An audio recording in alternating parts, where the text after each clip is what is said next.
رحلتنا النهاردة لدولة ناس كتير اختلفت عليها بشكل رهيب. ناس بتقول عليها جنة على الأرض، بيوت بيضة زي الثلج، بحر أزرق صافي، مناظر كأنها مرسومة مش حقيقية. وناس كتير راحت وقالت overrated جدا، زحمة، أسعار نار، ومش زي الصور أبدا. فإيه الحقيقة؟ هل اليونان فعلا تستاهل كل الضجة دي ولا مجرد صورة حلوة على انستجرام؟ في الحلقة دي هقولك تروح فين، تعمل ايه، والأهم الحقيقة الكاملة بدون تجميل. خليك معايا للآخر. اليونان فين؟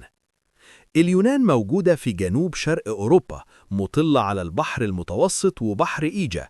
مساحتها 131,957 كيلومتر مربع. مش مكان واحد، دي أكتر من 6000 جزيرة، حوالي 200 منهم بس اللي فيهم حياة. عدد السكان 10 مليون، لكن في الصيف بيتضاعف بسبب السياحة. هنا بدأت الفلسفة والديمقراطية، والتاريخ موجود في كل حجر، من الإغريق لسبارتا للرومان وغيرهم. ناس كتير بتقول عليها أصل تاريخ أوروبا. ليه اليونان مشهورة أصلاً؟ السبب الرئيسي هو صور سانتوريني ومايكونوس، خلوا العالم كله يحلم يروح هناك. مية صافية، بيوت بيضة، شمس طول السنة. بس الصور دي مش الحقيقة الكاملة. أهم 5 أماكن في اليونان.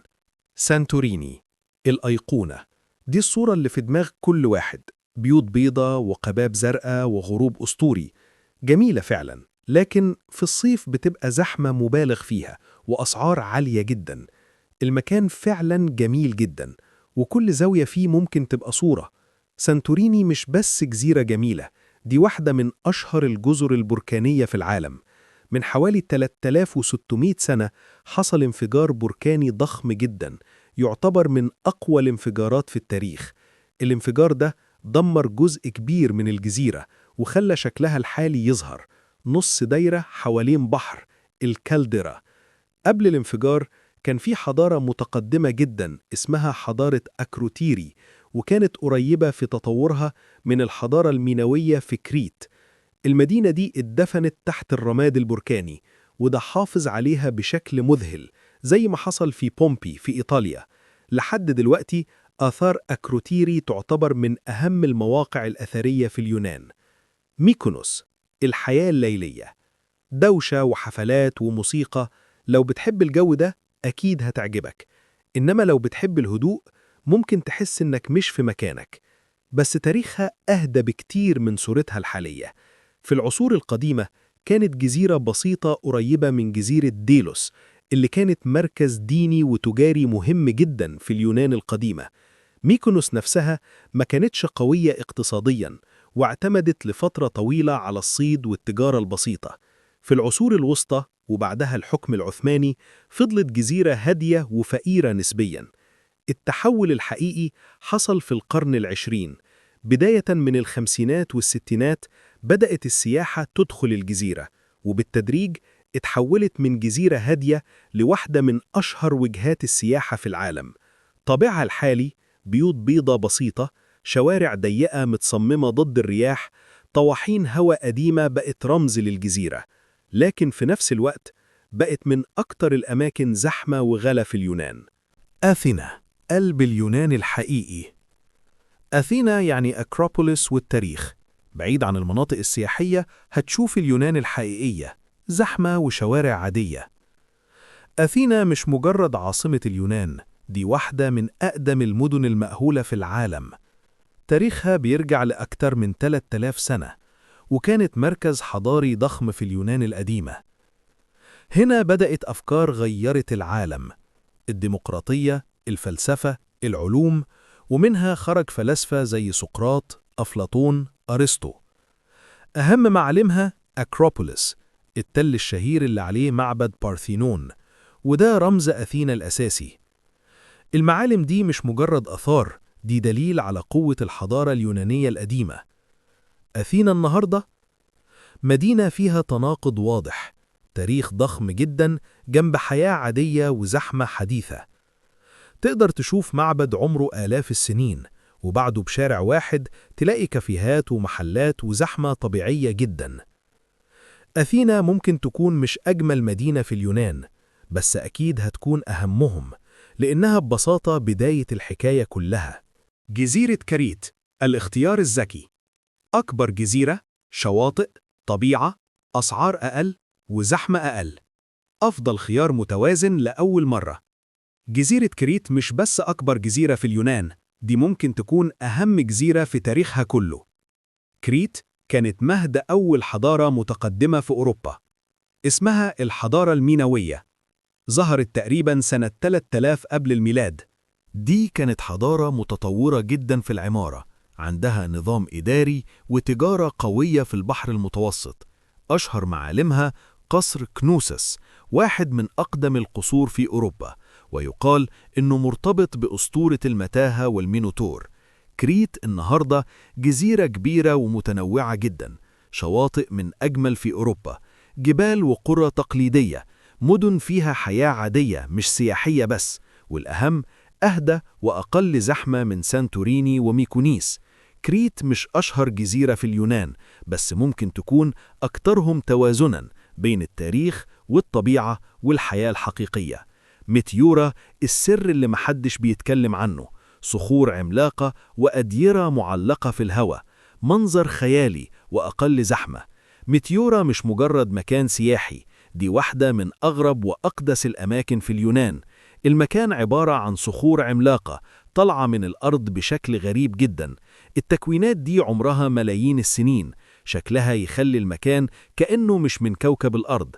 في القرن ال14 رهبان قرروا يعيشوا فوق الصخور دي، بنوا أديرة على قمم الجبال عشان العزلة والهدوء، وكمان للحماية من الغزوات.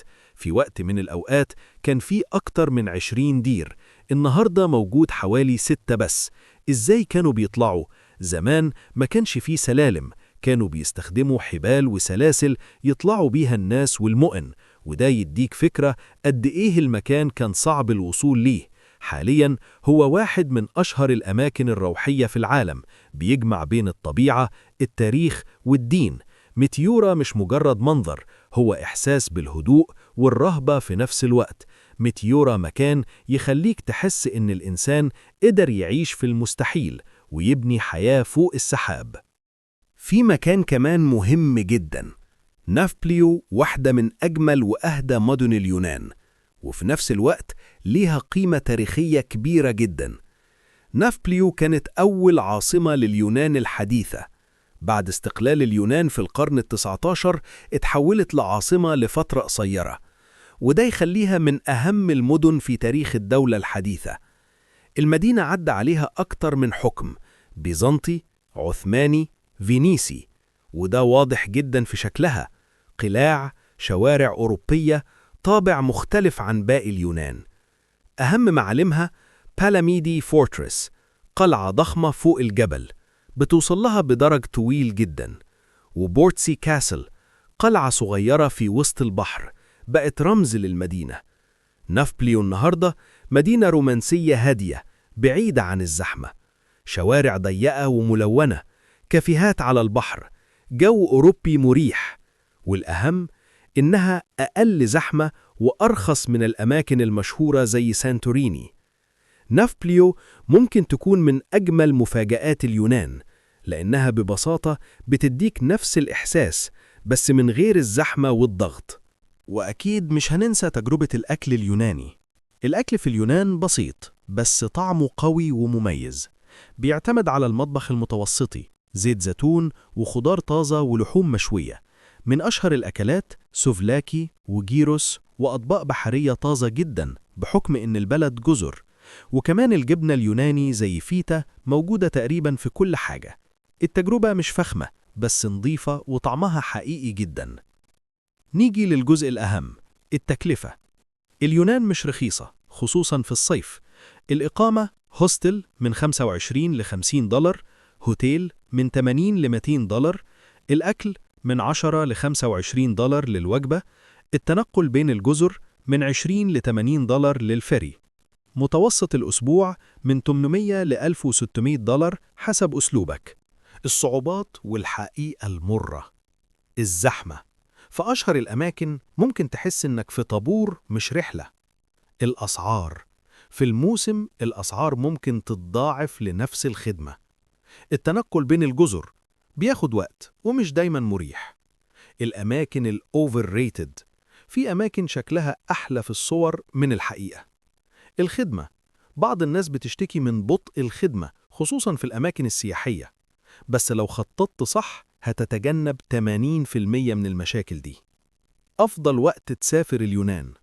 أفضل وقت مايو أو يونيو أو سبتمبر، جو معتدل وزحمة أقل نسبياً.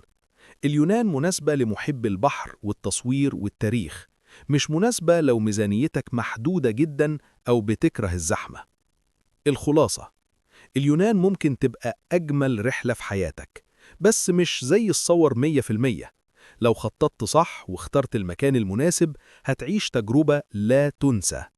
قولي في التعليقات دلوقتي، شايف اليونان تستاهل ولا مبالغ فيها؟ وأي مكان من الخمسة هتروح له الأول؟ وقول لنا في التعليقات حابب الدولة الجاية تكون إيه؟ ولو عجبك الفيديو اعمل سبسكرايب وفعل الجرس عشان سلسلة لو حبيت أسافر لسه مكملة.